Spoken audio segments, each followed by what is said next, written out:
I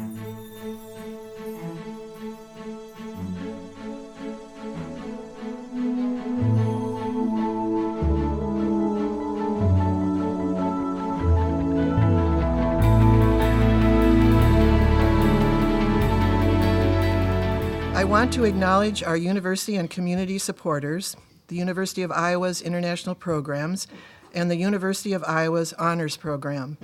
They contribute vital time, talent, and logistics to our organization. I also want to thank the Stanley UI Foundation Support Organization for their financial support, and I want to thank today's special financial sponsors, Lensing Funeral Services and Wallace and Karen Chapel.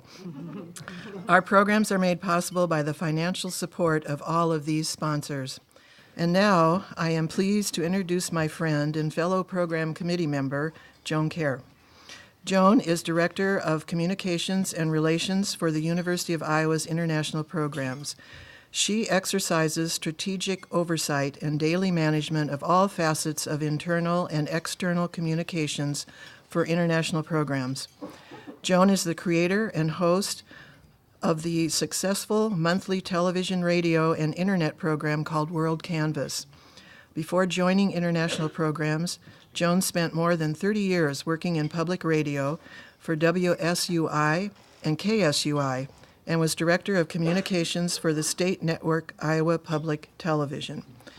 Joan will speak to us today on her recent visits, she's had two, to Cuba, where she attended international workshops focusing on the master plan for 21st century Havana. This should be a very interesting and timely talk. Please join me in welcoming Joan.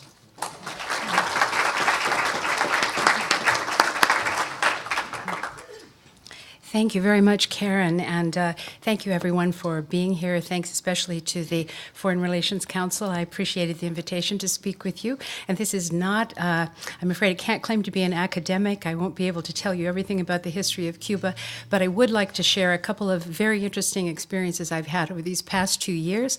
And I hope you'll enjoy it, and please hold your questions for the end. I would love to tell you whatever I know about this wonderful place I had a chance to visit. So, as you can see, the title of this talk is Preserving the Magic and Poetry of Havana, a Delicate Dance. The magic and poetry part of that title is a term that the person who led the events and activities I enjoyed these last 2 years used frequently. His name is Julio Cesar Perez Hernandez. He's an architect and an urban planner and a writer from Cuba. And he sees this place that he loves so much in both poetic terms and everyday realistic terms, seeing the struggles as well as what might be able to be built in the future. So before I say too much more about this, I'd like to just share a few photographs that I took when I was in Cuba. This, by the way, is the internal hallway staircase at the beautiful Palace of Fine Arts. And this is Havana. From the hotel room, I stayed in the Havana Libre on my first visit, and the Havana Libre is the current name, but it was originally the Havana Hilton, which was opened a year before Castro's revolution entered Havana and occupied the building, expropriated the building, and it remained his headquarters for 6 years. It's in a beautiful hilly part of Havana, and I'm looking out to the east here. The sea would be just to the left of the screen, and you can see the Capitol building, which is sort of in the middle there, the capital of the country, and this is a big medical complex, the tall building, but the rest of this is Havana. And these are just the things you walk by in downtown Havana. These two photographs are from what's called Old Havana, the oldest part of the city, and the part of the city that the government has worked hard to maintain, rebuild. The streets are kept in nice order there. This is where tourists usually at least start out. And to the right, you have sort of just a beautiful street with lovely trees, and you know, buildings are close to one another intentionally because, of course, this is the tropics and it's very hot, and you need shade when you can find it. So there are many, many streets that look like the photo on your right, and this is just a beautiful interior courtyard that we walked by one day and stopped in to take a photograph. this, once again, something I just sort of stumbled into. This apparently was quite near the harbor, and this is the internal staircase that I thought was just absolutely gorgeous. It had been a private home many, many years ago, a century ago, and is now a very nice restaurant and rooftop bar and all of that, but lovely things to preserve there. I mentioned the Capitol building. You might notice that it looks a little bit like our U.S. Capitol, and that's also intentional. The dome is somewhat different configuration and dimension, but it was built in the early part of this last century and modeled in many ways on our U.S. Capitol building. I don't know that you can see the detail here, but in some of the buildings that you walk into, you'll find something that might look a little decrepit that is absolutely unmistakably gorgeous, something that you know belonged to a beautiful home at one point. This central staircase detail, these are little swans down at the bottom. It's all very fine and very beautiful, and to a person's eyes who comes from a place where you always expect to see all the walls finished in a certain way or whatever, it can look like some of these buildings would have nothing of interest inside. That's not true. They're very, very beautiful. And the building on the right now holds a great little restaurant on the lower level, but this is in a part of Havana where a lot of the buildings, many of them were very, very decrepit. It's quite near the harbor, and there are buildings there that need to come down, but some have good internal structures so that with proper plastering on the outside, this could be a corner in a beautiful city in Italy, this could be in Spain, little outdoor seating areas. The people who can find the funding to remake these places very often make them into really beautiful examples of Cuban architecture and Cuban life. Now, just a few more photos here. This is the Plaza de Armas, a beautiful, beautiful plaza just very near the old fortress in old Havana. Down here, we have some trees that are called Carolina trees. They have the most unusual flowering, these bright purple flowering sort of strand-like things on them, and so there's kind of a pinkish haze in the middle. But these are Carolina trees in the big Lenin Park, which is a huge, huge park in Havana. And off on the right, you see this beautiful exterior of the building that is the residence, the Palace of the Captains General, way, way, way back. This was one of the first buildings that was set up very near the Plaza de Armas, and it leads right on to the main walking street, Obispo Street in Havana. This is a shot from a hotel that is a gorgeous hotel, the National Hotel, which looks, as you can see, looks right out onto the sea from a very high point in the city. The U.S. Embassy would be off to the right about, 3/4 of a mile. And the Malecón, this beautiful walking area right near the water, begins just below this spot. But this fountain sits toward the water, this beautiful National Hotel out before this, and it's a spot that people go to not only because they can see Cuban music, Cuban dance every evening performed inside, but because the hotel itself is gorgeous with mosaics and beautiful tile work. And it was built in the 1930s by an American architectural firm, and is recognized as a great site in Cuba. This next photo is of the old cathedral. This is in Cathedral Square. And this photo that I think will come up here in a second.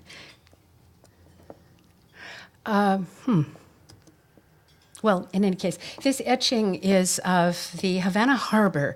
So a moment ago, we were looking out toward the U.S. side of Havana. This is the internal harbor area, which still has all of this lovely sculpture and the obelisk and so on in the center. But of course, the ships look quite different now. This is an 18th century etching, but it's a protected harbor. That's why Havana became the main capital city and economic engine that it was for the last 5 centuries. So the ships that you see in here now, of course, look quite different. Last year, when I visited this area, I didn't see any cruise ships. This year, there are cruise ships, and there will be more. This again is in the old section of the city, just an old preserved building. And here's something that I think you'll recognize. Photographs many of us have seen of Havana or other parts of Cuba where buildings that appear to have once been beautiful, elegant, or the external balconies and whatnot are just really in pretty rough shape now. 4 or 5 families may live in an apartment that was once used by one family. At the same time, this is in central Havana. At the same time, I tell you truly, you can walk down these streets, which almost don't have sidewalks because it's just in such bad repair. Kids come flying out of these buildings to say hi. If you're using a little camera, they want to see, what is that camera? And they want to pose for you. People wave down from up above. People kind of live outdoors. Of course, they don't have, many of these homes would not have air conditioning. It's hot. So very friendly and welcoming place. This next building is the Grand Theater, which just was opened again in January, and it is beautiful, I think this is Belle Epoque style, and gorgeous inside, gorgeous outside. I have a couple of internal photographs here. This is just the ceiling and the seating area. And so this is beautiful, and it's once again open. This is where President Obama spoke with Raul Castro. Now, this is a very, very famous place. There was a film some years ago that was called Fresa y Chocolate, and it was the first Cuban film that was ever nominated for an Academy Award. I don't think it won the award, but the filming was done inside this building. This is the place where there's a very famous restaurant now called La Guarida. And this will show you another version of La Guarida. So you come in, this is in central Havana, and you get out of your little cab, and it is a pretty rough-looking street. And you walk into it and think, oh my gosh, there's a restaurant in here. And find your way up these stairs, and you'll see what we saw in the prior photo, which was the napkins being dried on the laundry line there. And then you walk up another floor, and you see this. It's all been remade and beautifully set up for a restaurant. And here, once again, on the left, you have the Palace of the Captain General. We saw the portico a little while ago. And then on the right, this is a view out into the courtyard of the Barro Lasa house, which is a very famous house in Cuba. And one more modern home here. This is looking out obviously into the garden and the beautiful landscaping behind the home that is now the Swiss ambassador's home. Why is this an interesting spot? It's beautiful, it's a lovely acreage. It's in a part of Havana called Miramar, where most of the anybody who's wealthy and also most government officials live in this area. This is now the Swiss ambassador's home, but it was built for a banker named Schultheiss, and the architect Richard Neutra built this home. And so it was famous because it was a Neutra home. It had just been completed in, I think, 1957, so the revolution comes along and all private property is expropriated. And the Schultheiss family didn't want to see that happen to this home, so the Swiss government took the home over. It's been the Swiss embassy ever since that time. The Swiss ambassador still continues to live here. So as far as I know, it's the only example of the Neutra architecture in Cuba. And this is what you see on the street in central Havana. I don't know who this particular farmer may have been or salesperson, but you know, on a good day, Cubans might have access to this kind of produce.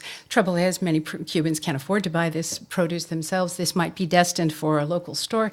This might be on its way to service people who run guest houses now in their homes. Many, many things are changing in terms of individual entrepreneurship there. And of course, this is just a view out into the sea. So this is looking north, and this is from Vedado, from a beautiful spot in the Vedado beach. You can see that the shallow waters go out very, very, very far, and So that just sort of sets the mood a little bit. And here's a bit of background on Havana. Founded in 1519, and it's a UNESCO World Heritage Site. The urban landscape has architectural and cultural treasures just everywhere. And the human scale of the city, meaning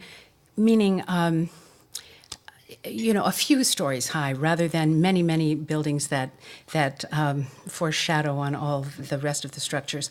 This human scale of the city increases social interaction. There's music on the streets. People hang out outside a lot. It's a very human feeling place. And bad thing is that there's a lot of infrastructure that needs to be replaced. I already mentioned that many of the sidewalks, I know a lot of you here in this room today have been to Cuba, and there are areas where there's nice pavement. Many of the highways out in the country are, beautiful, but within the city, you find a great deal of repair that needs to happen, and that's just what you can see. The underground structures also need to be rebuilt. But one thing I learned in the work that I was doing when I was there is that apparently Cuba was very, very lucky to have been kind of out of world events during the 70s, because one thing it missed is the brilliant urban renewal plans that destroyed old cities in so many places in the world. And the architects who were leading this activity that I was in were very happy to say that their old city still remains. And now it needs some work, but it's still there.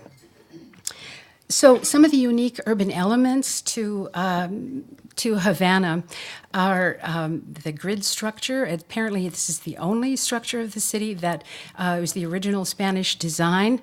It's a polycentric structure, meaning that there are many plazas and squares, that not just one central hub for the whole city that everything else flows out from, but many, many beautiful plazas that connect the city. The narrow streets I already mentioned, particularly in Old Havana, they offered shade throughout the day and much needed. The waterfront, at least in the Havana area here, is, of course, it runs the whole length of the city of Havana. I'll show you a map in a minute and show you where Havana is. But there is a beautiful malecon. It's very undressed, if you will, and there are not trees on the malecon. The malecon is just a walking area very near the harbor. But the malecon was built by the U.S. in 1902, I think, after the end of the Spanish War and so on. There had been constant flooding in downtown Havana. Every time a storm came, every time it whipped up the waters, the central part of the city would flood. And so there's a big wall structure there that the Americans built, and that has saved Havana a lot of stress. And so there are many, as we know in our own cities too. Each era, each age produced its own kind of development, and sections of the city look different because of when they were developed. And now we're going to look a little more specifically at what this may mean. So I love this picture. I was very lucky to get this photo because to me it's sort of like a canaletto, You look at the old fortress out on the water in La Punta, the I don't know if it's a lighthouse or what it is, but in any case, the tall structure. And then you can see kind of old buses, and it looks kind of rough right here at the mouth of the harbor. But this is the mouth of the harbor with one of these big cruise ships coming in. On the one hand, wow, that's new meets old. People have many different reactions to this. It may mean more money and more commerce can flood into Cuba, which certainly I think people there would be anxious to see. But at the same time, it does bring changes. We don't know exactly what that will look like, and we don't know who's going to benefit from what happens next. I hope these guys benefit because these are some of the kids who live in central Havana. As I mentioned before, they come running out into the street to see who you are and what you're doing. And you can see some of the old cars that people who are lucky enough to have transportation use. So anyway, we'll see what happens with them. But I'm here actually to talk about not just a nice trip I took with some pretty pictures, but actually why I went to Havana in the first place. And this gentleman is an urban planner. He's a Cuban architect. And he was brought to the University of Iowa actually 3 years ago by Adriana Mendez, who teaches in the Spanish department, to give a talk about Havana and what exists now and what the future might be. I happened to hear that talk and got really excited about the possibility of one day going. And the international charrettes, I'll describe them in a minute, but they are on urban design, but they are actually open to anybody who's just interested in history, culture, what happens to people when places change dramatically, and so on. And so I was very excited about that and asked whether I might attend one, explaining first that, I'm just a communications person. I'm not an architect. I don't know anything about what you're really going to do. So could I be a fly on the wall? And he said, oh, you're most welcome. I'd love to have you come, but you are not allowed to be a fly on the wall. Everybody is on a team. Everybody contributes what they know, and we're all better for it. So anyway, I went, and this was a year ago, and the charrettes were held in the Ambos Mundos Hotel, which is the pinkish hotel there, right on the main street in Old Havana. And some of you might know that name, Ambos Mundos. Hemingway lived there for many years before he bought his farm. And you can go into the room where they have his typewriter, and place where he stayed. But this is the Ambos Mundos, and beautiful spot.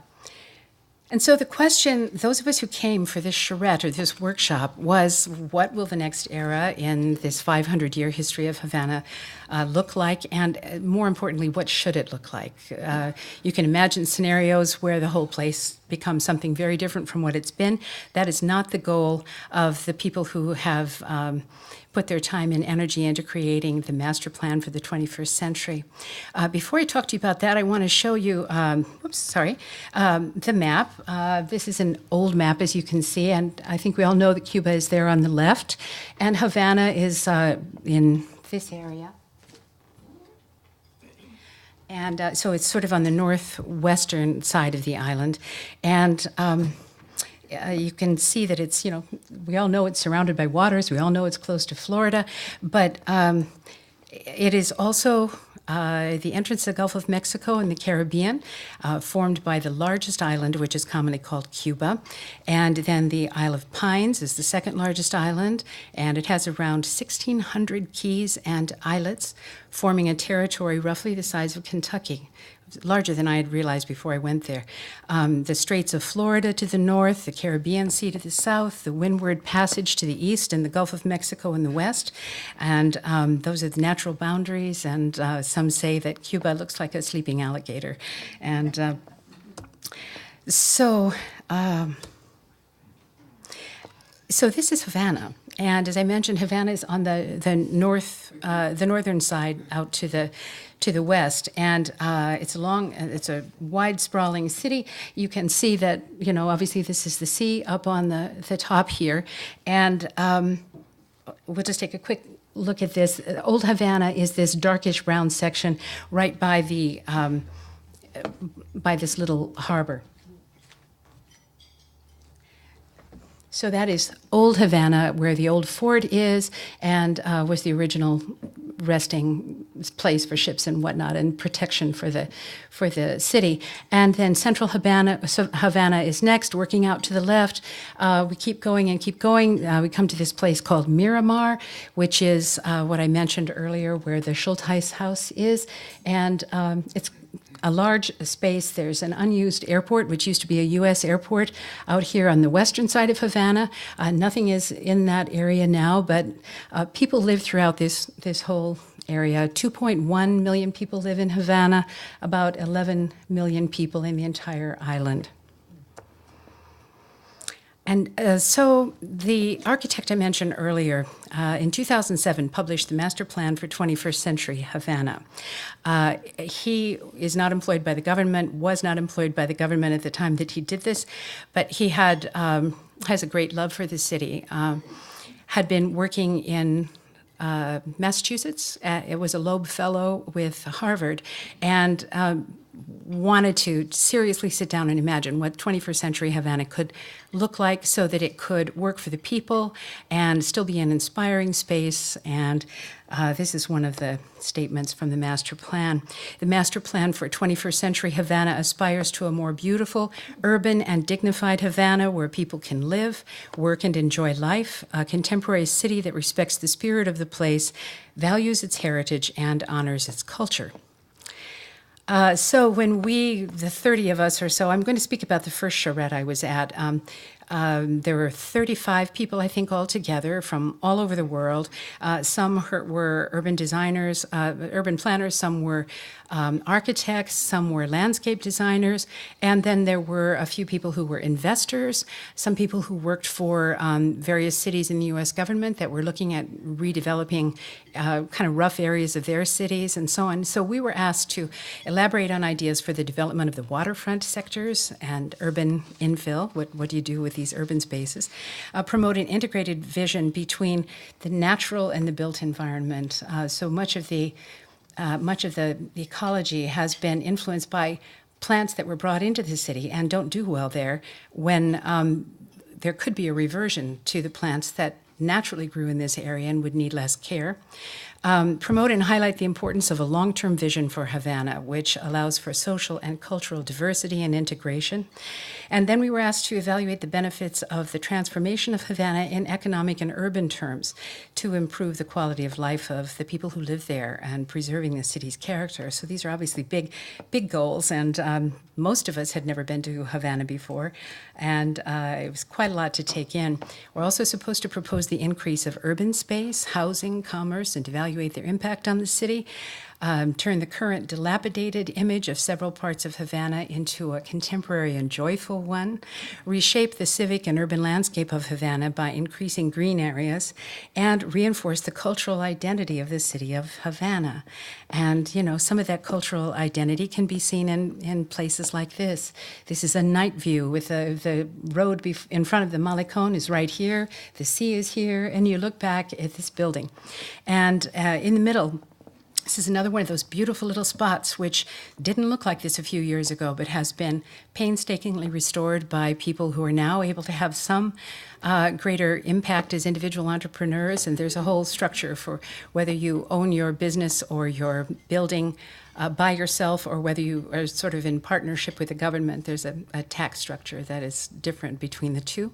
On the right, La Bodeguita de Medio is a place where all kinds of people, including our favorite Hemingway, have drunk over the years, and it still exists. And, people don't want to lose these things that they've come to know and love. So looking at the master plan, I'll just tell you briefly what we see on this map of the city of Havana. This is what was proposed by the architects who got together to work on this comprehensive master plan or sort of vision for the future. You can see that there's a blue rim all along the edge there, and that would imply that there should be medium density development. There should be mixed housing. There would be some apartment blocks. There would be some private homes and so on. Then high density would be these red areas, and there are reasons why those areas are laid out as they are. But this is what we were given as we started our project. And again, we came at this with very fresh eyes, so we didn't really know how they had decided all of this. Here you can see a number of the people who were at the charrette this year. International architects, this fellow in the red shirt, architect from Washington, D.C. The guy in the middle is Corey, and he works for the first few years of the Obama administration. He was the assistant director of the Peace Corps. Before that, he worked with Microsoft, and now he is working with a group in Washington, D.C. right now, but it's an international organization looking at development of cities and infrastructure needs.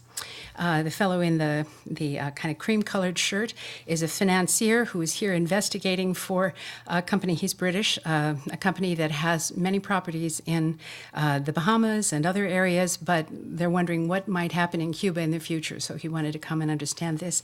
The guy in the blue shirt is gentleman who's retired from Canada, loves Cuba, has lived there on and off for many years, and is very anxious to get involved in developing private renovations and so on in the housing industry. So our goal was to test the ideas and the assumptions of the earlier master plan and to make recommendations for the regeneration and future development of Havana. So this group is, in the center is the lead architect, Julio Cesar, and just next to him on the right in the light blue shirt is a gentleman who works in the city, the office of the city historian in Havana, and he's also an architect. The young guy on the far right, Washington, D.C., and he's a young architect, a Cuban architect just next to Julio, and then you see this fellow Scott on the left. So what they're doing is it was very interesting to watch this process. Those of you who are architects or urban planners or spend a lot of time looking at cities and what they might be might have seen this process before, but I had not. Our assignment was to do site visits of a given place. This year I'm talking about was a site visit to Miramar. And Miramar is where that Richard Neutra house was. It's a place that is very exclusive, very lovely. They have guard stations to keep you from going down streets where maybe you shouldn't get too close here. Castro lives in one of these enclaves further back. It's a beautiful space, but it's not very dense, and it doesn't provide housing for lots and lots of people in Havana who need housing. So the idea is to look at that, what is working there, and where are there open spaces where there could be building? Our plan was not to go in and knock down a bunch of things that were already there unless they were falling down, but to look at this particular region, see what it has to offer, and then imagine how the space could be re-envisioned for another half century here. And so I'm going to tell you about the Rio Almendares Development District, which was the project we worked on in the 2015 charrette. This is the Rio Almendares, and it splits the older part of Havana to the east from Miramar and this more kind of gracious area to the west. And the Caribbean is just out beyond us. And this is the way the Rio Almendares looks now. You can't really tell, but if you were there, you would see that the river's kind of polluted. There is not, there are no structures for anybody to live in. There is a bicycle factory that once employed a lot of people. It's completely unused now. There's a structure there that could perhaps be used for something else, but it's not being used at all. So basically, this is an area, we were asked to consider this as an area that would be ripe for reimagining. So the group of us walked through this area, saw what was currently available there, and then kind of got to work. So you can see on these maps, you see where Miramar is, and there's a beautiful area just to the right-hand side here. You can kind of see how the grid goes. Just to the right of the Rio Almendares opening is an area called El Vedado, which is gorgeous. You feel like you're in Charleston or someplace. Lots of trees, beautiful porches, zoning enforced a need for a 7-foot setback. Everybody had to have the same sort of porch. Really lovely area, but in need of reinvestment, in need of re-envisioning. So that's to the right, but then Miramar is to the left. So we did the site visit. These guys working right here on this page are all architects, and the young guy in the middle, Robbie, is from England. The wonderful thing for me was that people on my team were people who had ideas but no practical skills. These guys had practical skills. So when we proposed a certain kind of development and business-oriented next step for this part of Havana, these were the folks who would listen to what we were proposing, and then they would draw it out in front of us so that we could see it. So in addition to helping to lay out the ideas that would accommodate what we proposed, they were also charged with finding better solutions for mass transportation. There's no good mass transportation now in Havana, and some people have to take a bus or find a ride to go 2 hours every day out to the west side of Havana when their housing settlement, when they were moved into a settlement to the far, far east of Havana. So it's very bad and needs to be addressed. So these guys are two architects from the guy in the red from Matanzas, the other fellow from Viñales, and they were there working with us all week also. This is the sort of midweek presentation. We have some initial ideas, and midway through the week, we would present what our thoughts were, and then we'd go back and sort of retool. So it was a very, very busy week, and you can see all the supplies. For me, this was just wonderful, watching these people turn nothing into something really beautiful. And you'll see in a moment some of the presentations on the left here, explaining how the development would happen, how it could happen, should happen, what the challenges were with different regions. Oh, and this fellow, in the older gentleman there, is the city historian of the city of Havana. And he has come every year to the public presentation that's made at the end of these charrettes to hear the ideas about potential development, where resources from the government might be applied in order to make some of these things more feasible and so on. And if you were watching any of the coverage of President Obama in Cuba, you probably saw this gentleman. He was with him almost all the time. So this is one of the finished drawings of the reimagined Rio Almendares area.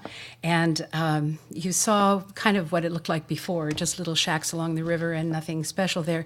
But what our group has imagined here is drawn from the research we did into what exists on the island in terms of human potential. Lots and lots and lots of doctors are trained every year in Cuba. Everyone acknowledges that they're highly trained and good doctors, but they don't have much opportunity there in Cuba. They can work for the health system, and that's fine, but that's it. And many leave the country. There's a big brain drain there. Also, the same is true with people who are trained in IT and computer skills. They can easily be hired in other countries, but there's nothing for them to do here. So many of the students who are coming out of these schools, even the architects, if they don't leave the country, they're not likely to have much opportunity.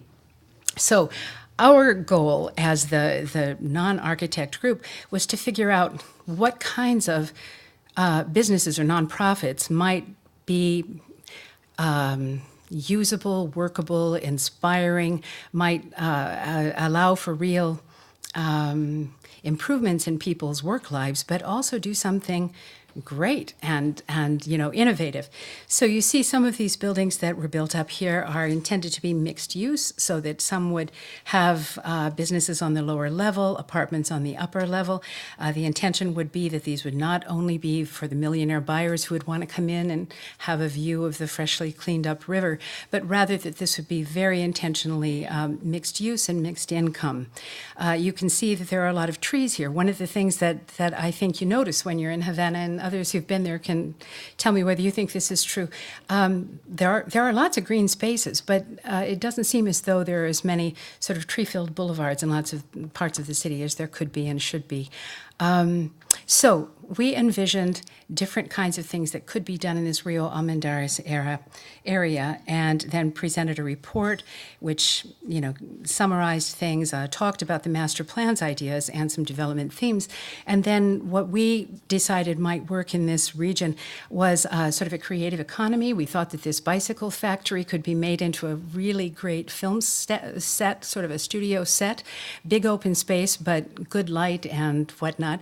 And one of the people on our team was a professor of photography who teaches at the film school in Havana, and information technology in Silicon Island, that there are all kinds of people currently living in Cuba without the right kind of job to take advantage of their skills, that if we had a Facebook, we had a Microsoft or some other outfit get started, there could be employment there.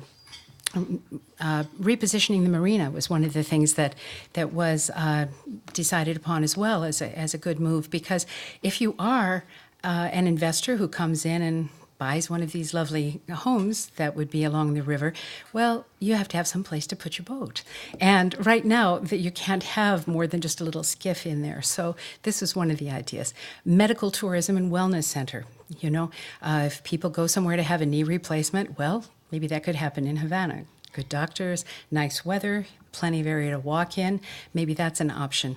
Residential hospitality and retail development. All of these things were things that we thought, yeah, maybe that would work in this area. So when we concluded our charrette, we had to make a statement, and the statement was essentially that we think that the next era has already begun, and in order for it to be true to the place, it has to build on the vibrancy and the vitality and diversity that makes Havana a really global city and a spectacular place. This is the poster for the charrette I was just at this year, and I'll just very briefly say, I don't know how we are in time, but very briefly say that the members of the charrette this year, as opposed to last year, were a little bit different in configuration. As I mentioned last year, the announcement from President Obama and President Castro had just happened in December. I was there in March. People were feeling very, very hopeful that things will change, and but it hadn't really happened on the ground yet. This year, our group was probably 50-50. Investors, developers, and on the other side, people who are connected with public projects and so on. So the discussions were different this year from last year. So I think the conclusion is that this magic in poetry can be retained only if future development observes a sensitive approach to historical preservation, innovative architectural design appropriate to Havana's scale, 21st century infrastructure, and a commitment to the environment and sustainability. And then most of all, attention to the culture, the aspirations, and the needs of the Cuban people. Cuban people like this guy who welcomed us into the museum which holds the scale model of the city of Havana. So, you know, is it reasonable to assume that things will change? I think so. I was there when the president came to Cuba, and it was very interesting to take a look at the official national newspaper, Granma, every day to see just what was being released about changes in the relationship between the U.S. and Cuba that were being announced little by little. One of the things that happened when I was there, which was fun to see, was that they announced that on this given Wednesday, Americans would no longer need to have their money changed into kooks, the official visitors' currency you have to use, and we could pay with American dollars. So I was at lunch that day and asked if I could pay in American dollars, and they said, "Oh yes, of course." And that's quite a huge change.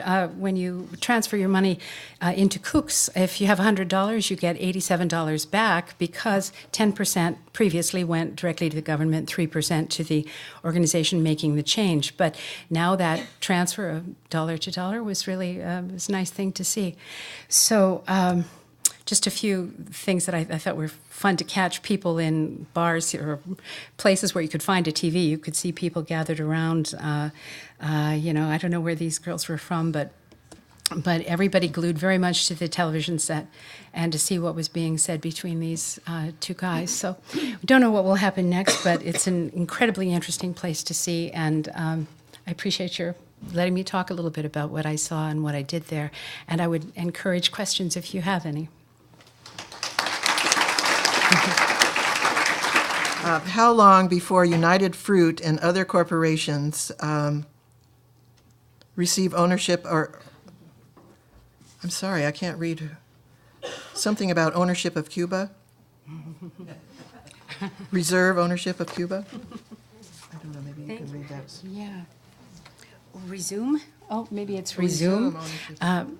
Yeah, you know, my guess is no better than yours, I'm sure, but there is real concern about that. I mean, I can tell you that when I was talking informally or over dinner or whatever with the Cubans who were in our group, they are very anxious to see things open up, also very nervous about it because they don't want Havana, they don't want Cuba to lose what they consider to be valuable and good. However much you'll hear people griping about their government, and it's a lot, let me tell you, it's a lot. I was surprised at how open, at least in these friendly circumstances, people were about their feelings about Fidel and what's wrong with the country. But they have things that they value, that they truly value. There's health care for everybody. You have a roof over your head, even if it may have too many people under that roof and it may not be a home you really love. There are some things that they believe are important and worth protecting. And so the United Fruit discussion, you know, I don't know. What I've heard and what I've read since I came back is that the Congress that was just held a week ago in Havana did not seem to reflect the forward movement of Raul Castro. Fidel had issued some very sort of harsh, "we don't need the empire to come in and tell us what to do with Cuba," remarks like that shortly after Obama had left. And the Cubans that I know told me that they thought that that was really, an unfortunate kind of dumb thing to do because the country's moving forward. Well, it looked as though there was some jostling here at this Congress, and it doesn't appear that there was a repudiation of the movement toward openness, but they're not going to suddenly announce a lot of new changes. So business interests, and a lot of these businesses lost a great deal when the revolution came in, and their stuff was taken, and I'm sure some of them want to get that back, but I think also I have heard that sugar barons want to get right back in there. Whatever they lost before, they know that this is a place that can now move into a new era, and they want to be there. So I'm sorry, I don't have any good answers. All right.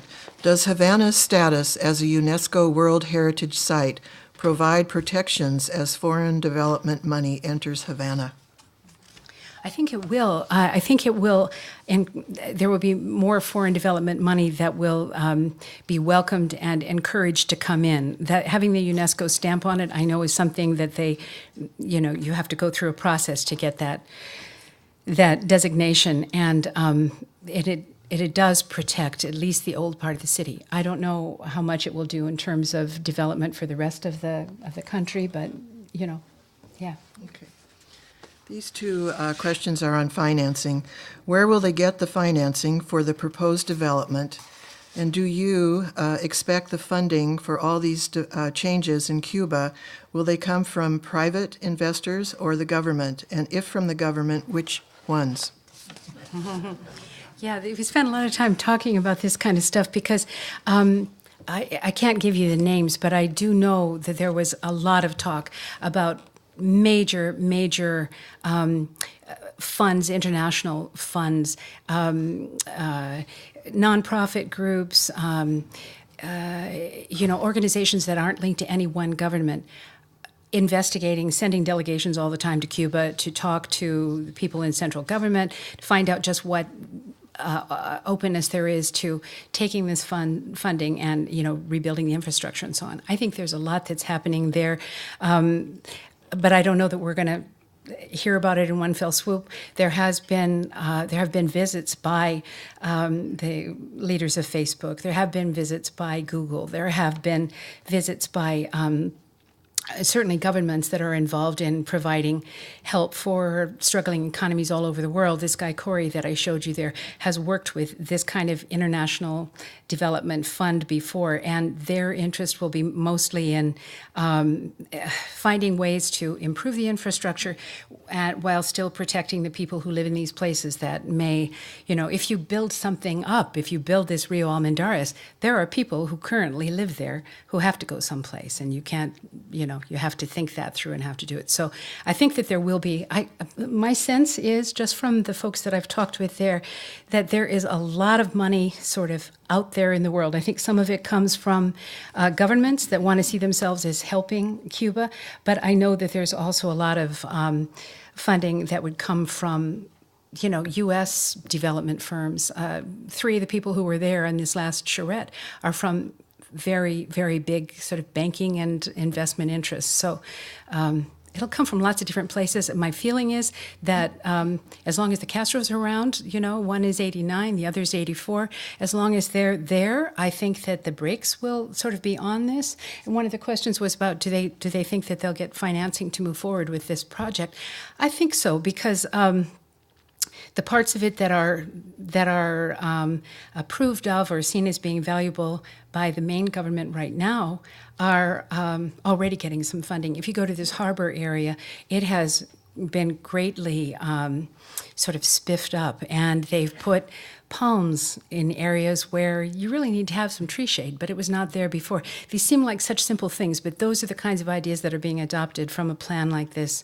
And I don't know. I don't think it's unreasonable to hope for these kinds of things to move forward, but they know it's going to take a lot of money. There's fear with all the money coming in that there will be an immediate disparity between the people who've made it and the people who aren't gonna. I mean, they can see that every day. You walk by a little small restaurant, and you know that whoever owns that restaurant that's packed every day is making money at that restaurant, and great. You know that the people who are now offering bedrooms in their homes through Airbnb, you can book a room through Airbnb, and if your salary per month has been $20 a month, and you can rent a room for $40 a night, your life changes overnight. And so one very quick thing I'll mention is there was an occasion where there was a young woman working in the office of the city of historian, and she was in at work that day, had gone somewhere in the midday, and a very important official guy came in asking for a map. This was before Obama's visit. And this gal was the only one who could get to that map, and she wasn't in the office. And so he came back a couple times and was annoyed she wasn't there. And when she came back in, got in the map, she came over and told this woman who told me this story, "Well, you might not know it, but I have another job." And she said, "Oh, no, I didn't know that." And yeah, well, I make breakfast every day at one of the bed and breakfasts, and, I need to get the food. And someone called me today and said that there were going to be eggs at 10 o'clock at this location, which was a long way away from where she worked. So she had to leave her job to go get these eggs, hide the eggs when she came back in so no one could tell where she had gone, and then get those to the bed and breakfast the next morning. So there are people who are working very hard, but under terrible circumstances with food not available in the stores, and, it's tough. Okay, there are several questions on the conflict between contemporary design and preserving cultural history. So let me just read one of these. Some views modernization efforts to historical districts to effectively eliminate long-held cultural influences and traditions. How did your working group approach a balance between the two? Well, that was the reason I was so fortunate to fall into this particular group, because because I have to say that all of the people who are involved in this master plan, to my way of thinking, have such a great, first of all, love for this place that they know very well, and real understanding of the way cities work and so on. I should tell you that this organization that sponsored this whole workshop is something called INTBAU, and it's an international organization that holds these kinds of meetings all over the world. But they are interested in historical preservation of those things that should be preserved while not staying frozen in time. So I think that these people that I was exposed to are very, very interested in looking at an area that might look kind of tough. And most of us might think, oh my gosh, it's going to fall down by itself, or it has to come down. And it was interesting because we took a walking tour of central Havana, and some of the architects said, that one definitely, that's not going to make it. But this one, that's not so bad. I think the structure there is good. You replace the plumbing. And, people who know what they're talking about can see where there is a real possibility and a real reason to hang on to something. And also I know one thing they don't want is to see something that someone imagines is Spanish style, having little Spanish style buildings and huts built all over Havana. That's not Havana. Havana has a very mixed architecture, has always had a mixed architecture. It's been there for 500 years. The mixture of different styles, including very new and modern buildings, is something people there value. So I think that there are some people who would just knock the whole place down and start over, but those weren't the people I was with. So I think that, they intend to fight for preserving those things that are really culturally relevant and important, and at the same time moving on. In fact, one of the architects sent me a message yesterday, which was included an article with 10 buildings that have just recently been built in China, which are very, I think most of us would think, kind of peculiar buildings that are making some kind of statement, but they're kind of quirky, weird buildings. And the communication I was reading from these various people who put in their thoughts was, this is what we don't want to happen in Havana. They want it to sort of look like Havana, not feel like Tel Aviv. It's not Miami, it's Havana. And there's a reason to protect that as you go forward. All right, we'll have one more short question, and this has to do with what is the possibility or likelihood of the group's research and dreaming having a real impact, and has any of that started? I think it will have an impact, and I would say that it has started. I can tell you that the architect who is the head of this, Julio Cesar, is very much involved with people who are planning some developments that should happen there and that I think will happen. And so the people that I think really care about Cuba are going to be involved with these developments. And again, for example, the person who led this is both an architect and an urban planner. So he thinks about the urban planning side on the one end and also beautiful buildings. The charrette I was at, we were reminded constantly, don't just think about the beautiful building you saw. This is what we're here to consider is how can people live in this space and how can people prosper in this space? How can they move around within it? And, how can it be a lovely, joyful space? And so I think that there are lots of different sides to this. I think that big money is going to come in terms of grants from the International Monetary Fund and groups like this that help build from the ground up. And then I'm sure that there will be a lot of people who will come in and hope to rebuild areas of Havana.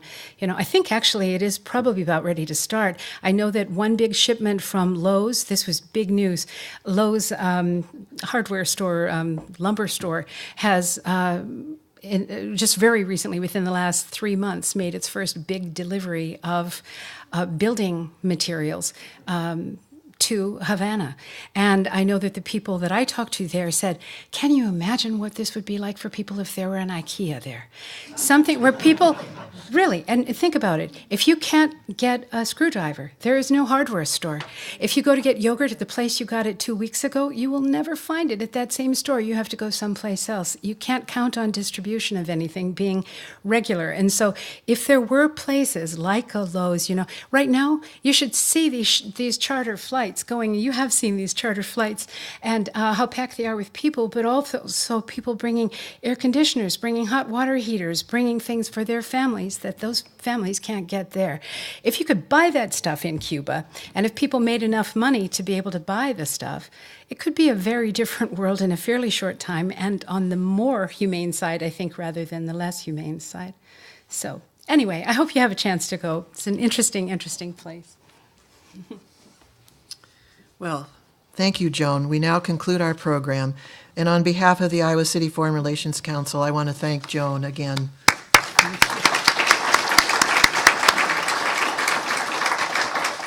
I also want to thank our sponsors once again, the University of Iowa's International Programs, the University of Iowa's Honors Program, and the Stanley UI Foundation Support Organization. Again, I also want to thank today's financial sponsors, Lansing Funeral Services and Karen and Wally Chapel. And we also thank City Channel 4 for making our programs available to viewing audiences. So now the fun part, Joan. On behalf of the Foreign Relations Council, I want to give you a coveted mug. Thank you so much. I'm so happy to have it. Thank you very much. And thank you again for coming, and we are adjourned. Thank you, Karen. Thank you.